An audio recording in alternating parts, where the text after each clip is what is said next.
Halo Mas Sandro. Siap, jangan disebutin nama Iya, ya aku. Mbak. Pokoknya identitas nggak perlu disebutkan. Iya. Silakan Iya. cerita, monggo. Iya. Ini masuk YouTube langsung ya? Loh, tapi ya nggak Iya. langsung ya, nanti diedit dulu. Gimana? Gini, udah saya siap udah? Siap, sudah ready. Halo? Oke. Sampean ngomong, sampean cerita. Oke. Gini kan Mas Sandro ya. Saya ada masalah sulit banget ini. Istilahnya saya sekarang kayak buah si malakama. Saya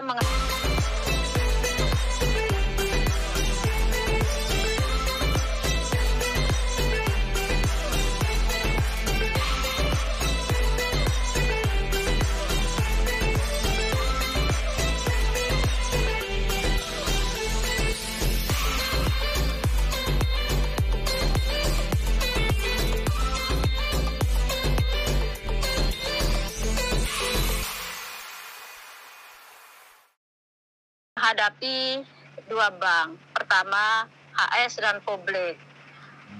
Kan saya pernah cerita kemarin, saya pertama ambil bank HS sekitar 22.000, 10.000 sama temen, yang 12.000 ini saya. Nah, istilahnya kenapa saya sampai kasih temen, karena ada balas jasa, karena dari awal saya ke sini itu kita selalu bersama dari tahun 2014 dan tidak pernah macam-macam. Selama ini baru kemarin kita ambil bank. Nah, pas 6 bulan ini berjalan, bank HS ini, dia pulang. Saya nggak tahu dia pulang, tanya-tanya sama teman, dia pulang nikah katanya. Dan sampai sekarang nggak ada kabar. Nah, kedua, saya ambil bank Republik. Ini 8 bulan kan, setorannya 2.700 sekian. Kenapa saya kemarin sampai ambil bank Publik? Itu kan saya cerita sama Mas Sandro, waktu itu anak saya yang mau kuliah sama ibu yang mau operasi jantung. Nah, saya kan sempat minta sama majikan buat minjam waktu itu, tapi nggak dikasih. Sampai saya minta tolong sama agent, tapi nggak dikasih. Ya terpaksa saya minjem. Ini udah berlangsung 2 bulan, tinggal 6 bulan. Nah, kedua bank ini sama-sama telat, sama-sama 16 hari. Kan saya kemarin sudah kirim kasih tahu Mas, itu omongan bank tentang saya sampai tadi. Nah, yang membuat saya bingung, paspor saya juga saya gadekan di rentenir sekitar 5.000.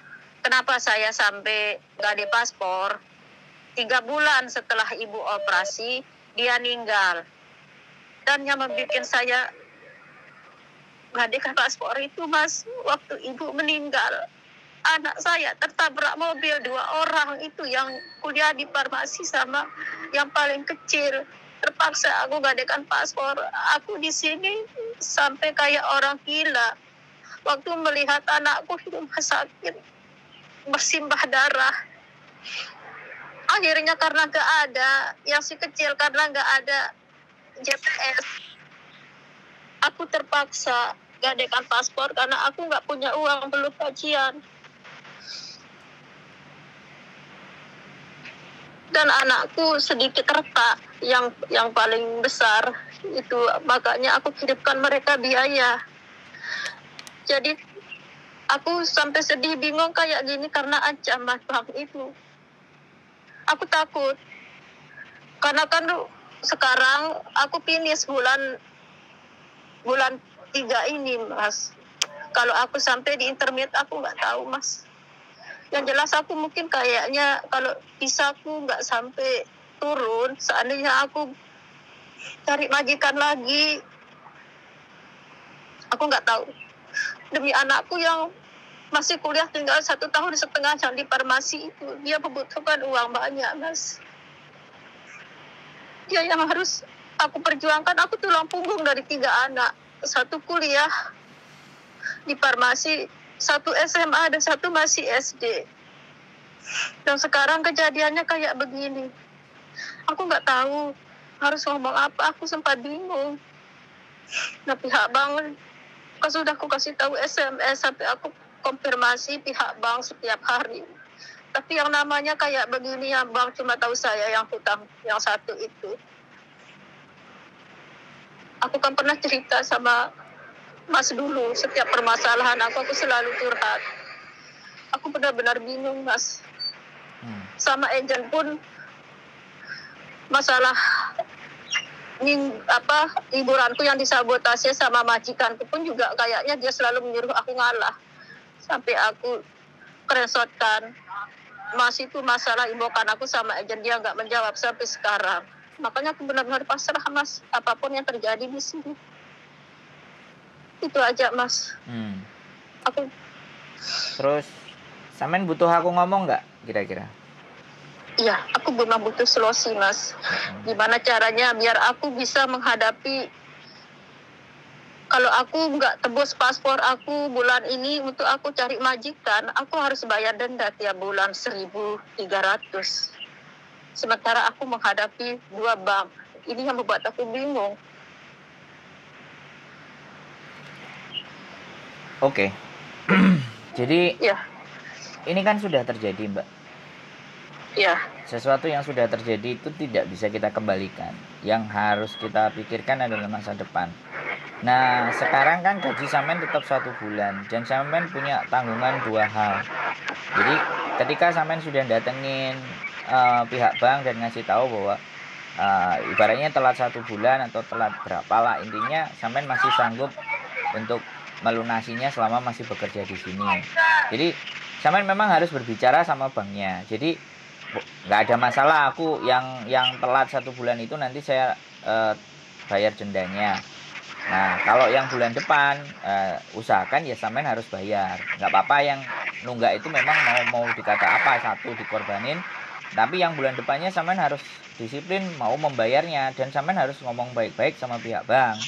Jangan cuma WhatsApp, didatengin, diomongin, disamperin.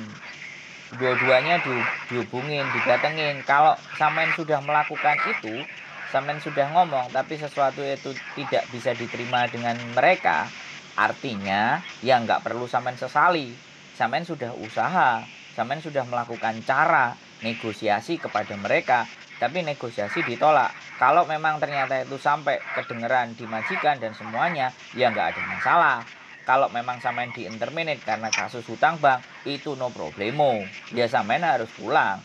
Atau coba cari majikan lagi yang mau. Tapi sekali lagi, kita memohon untuk majikan tersebut tidak menulis rekod punya utang. Karena kalau menulis rekod punya utang ke sampean, maka yang terjadi, sampean untuk dapat majikan baru lagi akan sulit. Jadi sampean memohonnya ini 2 kali. Yang pertama adalah memohon keringanan atau memohon negosiasi sama pihak bank. Yang kedua, kalau pihak bank ini ternyata tidak memberikan solusi, dia tetap memaksa dan semuanya, apa boleh buat, silahkan dilakukan. Nah, baru sampean negosiasi sama majikan ketika surat itu sudah turun. Dan sampean akui saja semuanya dan sampean ceritakan semuanya. Kalau sampean berdoa kepada Tuhan, kan kita nggak ngerti. Barangkali majikan itu meluluh hatinya, ya kan, dibolak-balikkan hatinya untuk bisa membantu persoalan sampean. Jadi sampean masih bisa menyelesaikan urusan-urusan itu semua. Kalau yang seperti ini sudah kita harus melibatkan bahkan 100, 200 atau 300% Gusti Allah. Kita sudah memang nggak bisa kalau kemampuan kita kayak gini gitu loh. Posisi terjepit. Tapi ketika sampean dulu pernah ngomong sama saya, cerita juga sama saya, liburan itu semua, kemudian sampean memilih anak sekolah atau bagaimana, atau yang sakit, saya kan selalu saya bilang bahwa ya sudah, yang sakit dulu didahulukan, yang kuliah dibelakangin. Dan sampean juga sekali lagi saya bilang, jangan juga menyampaikan ke anak sampean ketika dia butuh langsung dikasih. Posisi sudah sulit, bagaimana kamu berkembang sendiri, ya kan? Kamu tahu ibu sendiri, kalau ada sesuatu yang bisa kamu kerjakan, entah cari part time, entah cari apa, tambahan sendiri buat dirinya sendiri, kan meringankan sampean. Kalau sudah meringankan sampean, juga meringankan 2 saudaranya. Jadi diajak anaknya berpikir, karena disinilah yang terkadang kita tidak tega anak perempuan. Jadi minta. Giliran orang tuanya menghadapi persoalan dan masalah, merekanya tidak mau berpikir, kan kasihan sampeannya. Saya ngerti sampean punya perasaan ibu, tapi mau tidak mau anak ini harus dididik untuk bisa bagaimana caranya mandiri, setidaknya bertahan di kaki dia sendiri. Karena ibu belum tentu posisinya selalu enak terus. Kalau udah posisinya nggak pas kayak gini, siapa yang bisa nolong? Ya harus dirinya sendiri kan. Ya anak sendiri yang, karena kembali lagi ke orang, gara-gara utang itu orang yang finansialnya sekali lagi tidak bisa menghitung. Karena segala sesuatu udah diserahkan. Tidak ada sesuatu yang disisihkan. Tetapi saya tidak akan membahas hal itu, karena hal itu sudah terjadi. Untuk next episodenya, sekali lagi, yang pertama negosiasi pihak bank. Kalau itu sudah sampean lakukan, negosiasi majikan. Terserah, sampean mau ngomong sebelum atau setelah surat itu tergantung sampean. Karena yang tahu karakter majikan kan sampean. Jadi ngomong setelah ada surat datang atau ngomong sebelum surat datang, itu saya kembalikan ke sampean. Mau yang mana? Karena yang tahu situasi sampean. Kalau dua itu sudah sama lakukan, satu hal ini yang terakhir, sampean harus lebih banyak istighfar. Sampean harus lebih memasrahkan diri sampean. Boleh aku ngomong Mas Andro? Kenapa? Kemarin waktu aku minjem sama majikan itu, aku kan kasih tahu dia kasih dia surat dari rumah sakit agar dia percaya sama aku. Nah, waktu anakku tertabrak mobil juga, aku di depan mereka. Dia lihat video waktu anak aku bersimbah darah di rumah sakit itu. Mereka lihat. Nah, tapi aku nggak minjem sama mereka. Aku cuma minjem waktu ibu Oke, sekarang gini loh. Sekarang aku gini. kasih dia surat dari rumah sakit. Sebentar, Mbak. Kita kan bahas masa depan nih ya. Kalau sampean ngomong terus, saya akan hanya dengerin dan sampean tidak akan menemukan solusi. Paham nggak saya ngomong? Oke. Jadi kalau solusi dari 3 tadi menurut sampean nggak bisa, kemajikan juga nggak bisa, ya sudah. Pilihannya sampean tetap ngomong sama bank. Dan biarkan kalau memang bank tidak memberikan keringanan apapun, surat itu didatangkan ke majikan. Karena sampean kan nggak gelem, nggak mau. Solusi itu sampean nggak mau ngomong, ya sudah. Biarkan surat itu datang dulu baru ngomong. Kan saya sudah bilang, saya punya masalah keuangan. Saya seperti ini, kamu nggak percaya, ya sudah. Kalau kamu memang nggak suka dengan saya, oke, nggak apa-apa, selesai. Cuman yang saya minta adalah satu. Kalau sampean nggak mau ngomong ya, ketika dia mau menginterminate, saya hanya memohon satu hal. Ya, sampean itu sudah kena masalah, tapi tolong jangan egonya ditinggikan juga gitu loh. Bisa dipahami nggak? Jadi Gusti Allah ngasih masalah kita itu untuk merendahkan ego, untuk menurunkan ego serendah-rendahnya. Makanya kenapa kita itu sujud. Sujud itu kepala, tangan, lutut, telapak kaki itu ditempelkan ke tanah semua, supaya posisi kita adalah posisi yang terendah. Itu cara Gusti Allah untuk agar ego kita itu turun. Gitu loh, Mbak. Ngerti nggak?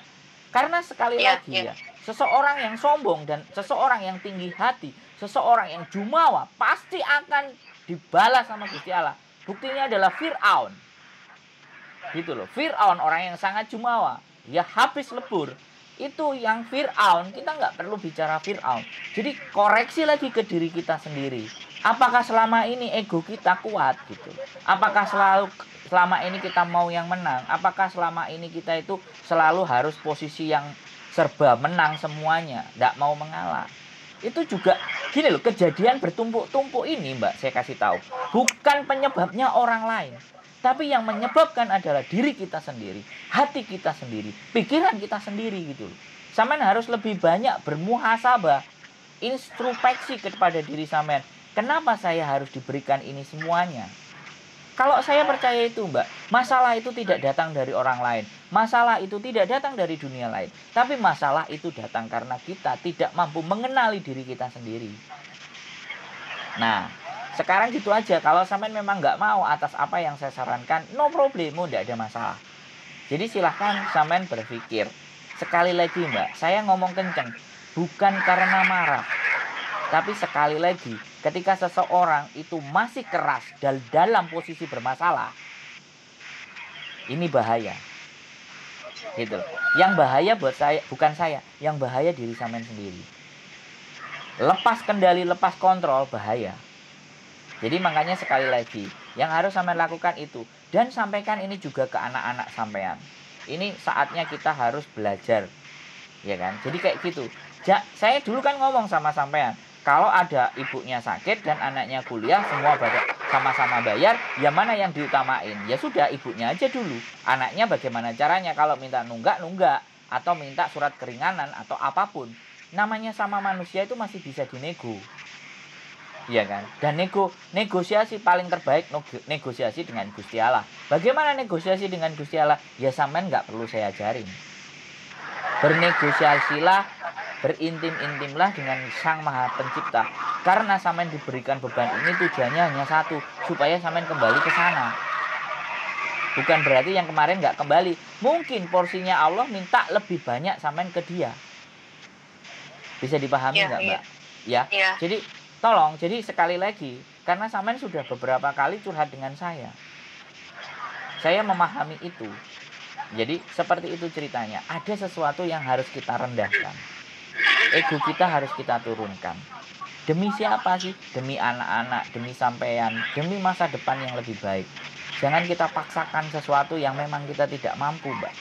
Mecepat, Mbak. Meledak, Mbak. Kita manusia biasa, punya batasan. Nggak cuma saya, sampean yang punya masalah. Dalam hidup saya juga punya masalah. Tapi saya tahu bagaimana cara membawa masalah saya. Bagaimana saya meletakkan masalah dulu yang ini, yang saya dahulukan yang ini, yang prioritas seperti ini. Jadi tidak semuanya kita bawa itu masalah. Kalau semuanya kita bawa, semuanya kita gendong, kesel, Mbak, depresi ya, stres dan gila. Ya, moga-moga sampean dalam kewarasan. Sekarang ada lagi yang ingin sampean sampaikan? Iya, Mas. Nah, ada pembantahan lagi barangkali kan sampean orangnya begitu. Jadi sudah. Enggak, aku sudah konfirmasi dengan Bang Mas. Terus? Tapi kayaknya ya gimana? Mereka kan aku sudah kirim screenshotnya tadi sama Mas.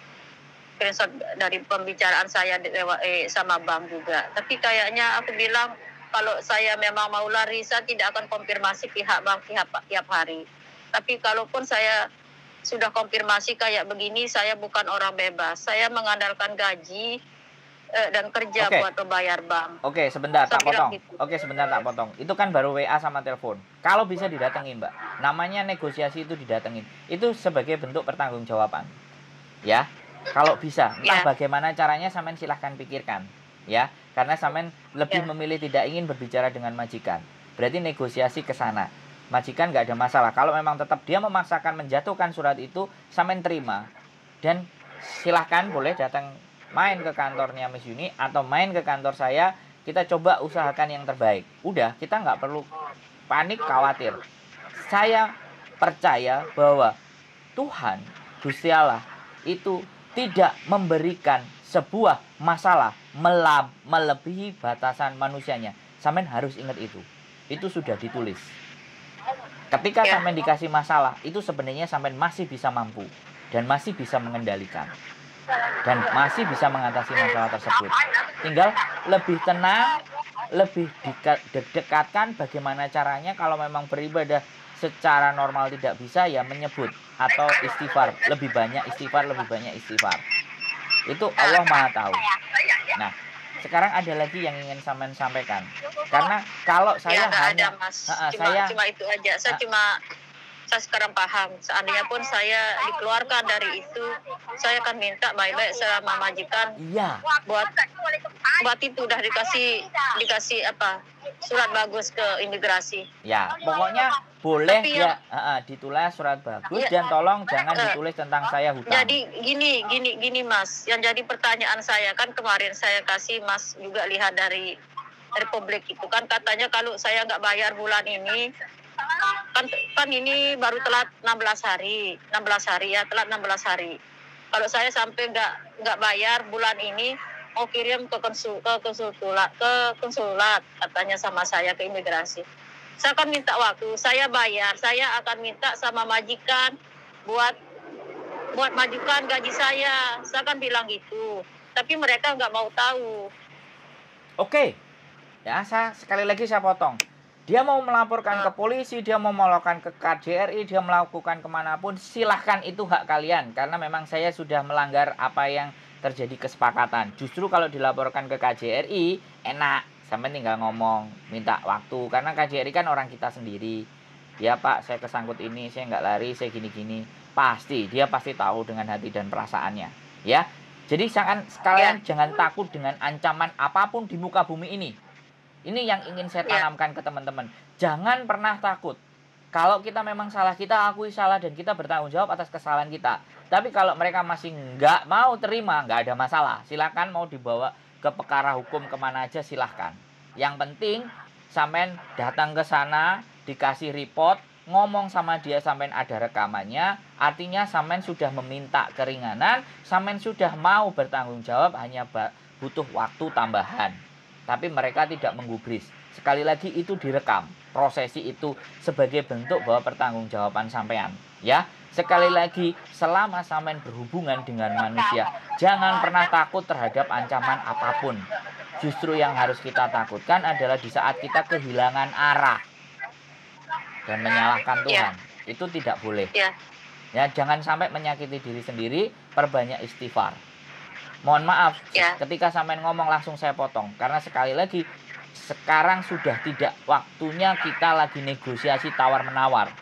Sekarang sudah waktunya adalah memperkuat diri kita dan ambil langkah selanjutnya apa. Kan gitu toh Mbak?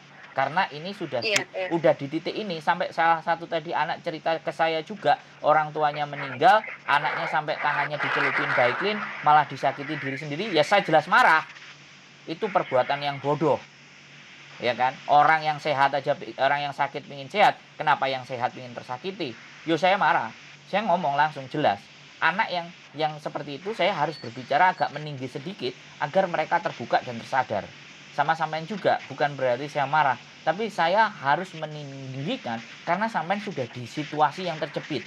Kalau situasi terjepit itu tidak boleh kita ego. Yang harus kita lakukan ya hanya memohon maaf, bernegosiasi, berbicara baik-baik, dan kembali lagi berdoa kepada Tuhan, istighfar yang banyak agar Tuhan mampu membantu kita dengan cara-caranya Dia. Karena kita tahu Dia Maha membantu, Maha mengetahui, Maha memahami diri kita. Kan yang benar itu toh Mbak. Sekarang ada lagi nggak yang sampean ingin sampaikan lagi ke saya? Halo. Ya, halo. Ada lagi yang ingin disampaikan lagi? Nggak ada Mas, cuma rekaman, cuma aku nggak punya rekaman yang dari publik itu karena mereka kan pakai telepon biasa. Jadi aku jawab dari telepon itu aja. Ya nggak apa-apa, masih ada rekotan dia nelpon kan masih ada. Jadi pembicaraan itu. Tapi menurut saya sekali lagi, kalau bisa didatangi. Ya, itu bentuk pertanggungjawaban kita sebagai manusia ketika punya masalah, berani bertanggung jawab adalah ketemu dengan mereka. Itu dan ketemu dengan mereka, masukkan voice, usahakan ada rekaman ketika sampai negosiasi dan berbicara sama mereka sebagai menunjukkan bukti nanti kalau seandainya sampai dipanggil KJRI bahwa saya sudah meminta keringanan Pak, saya meminta waktu, bukan saya mau kabur dan lari. Ya, nggak ada masalah. Sekali lagi, jangan berpikir tentang masalah, tapi berpikirlah solusi yang akan saya lakukan, dan saya punya Gusti Allah yang bisa, Allah Maha Besar, yang bisa mengatasi masalah saya yang kecil. Jadi jangan dianggap masalah sampean ini besar. Masalah sampean ini kecil, tapi sampean berharaplah bahwa kita punya Allah yang Maha Besar. Oke? Itu saja dari saya ya. Mudah-mudahan telepon lagi sama saya, sampean sudah cerah, sudah ada yang baik, ada yang bagus, syukur-syukur kita bisa minum kopi bersama sama tape goreng atau pisang goreng ya. Gitu aja Mbak ya. Semangat ya. Semangat, sampean berjuang. Sampean ini sampean ini berjihad. Pasti dibantu sama Gusti Allah. Sampean berjihad buat keluarga. Jihad yang sebenar-benarnya ya kayak sampean ini, ya. Sekali lagi terima kasih, sehat selalu ya. Ya Mas ya. Ya, makasih semangat, ya. Yuk, assalamualaikum. Waalaikumsalam warahmatullahi wabarakatuh.